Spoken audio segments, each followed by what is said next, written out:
এতক্ষণ আলোচনায় আমরা বুঝলাম যে আল্লাহ তাআলা আমাদের কাউকে কোনো মাযহাবে পরিচয় করতে বলেন নাই, কোনো মাযহাবের আমল করতে বলেন নাই।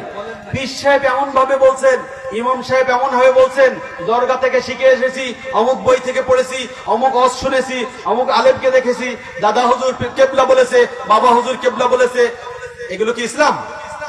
এগুলো ইসলাম না। ইসলাম কি জিনিস শুনুন, সূরা মুহাম্মদ 33 নম্বর আয়াত খুলে দেখেন। আল্লাহ তাআলা বলছেন, ইয়া আইয়ুহাল্লাযীনা আমানু আতিউল্লাহ ওয়া আতিউর রাসূল ওয়া লা তুবতিলু আমালাকুম।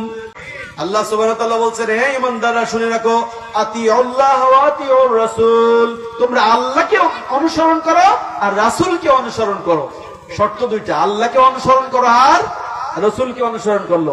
আল্লাহ তাআলা বলেন না আল্লাহকে অনুসরণ করো, পীর সাহেবকে অনুসরণ করো, আল্লাহকে অনুসরণ করো, ইমামকে অনুসরণ করো, আল্লাহকে অনুসরণ করো, খাজা বাবাকে অনুসরণ করো, বলা আছে নাই?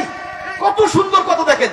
কোনো গোলামি চলবে না, কোনো তাআসসুব চলবে না, যা ইচ্ছা তাই নিজের মস্তিষ্ক প্রসূত কোনো চিন্তা ভাবনা ফিট করা কিছুই চলবে না।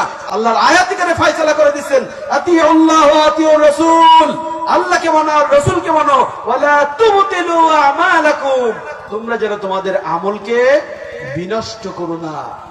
আয়াত দ্বারা কি বোঝা যাচ্ছে? আয়াত দ্বারা বোঝা যাচ্ছে যে ব্যক্তি আল্লাহ এবং রাসূলকে মানে সেই হচ্ছে ভালো আমল করে এবং তার আমল গৃহীত, কবুলযোগ্য, অ্যাকসেপ্টেড হবে।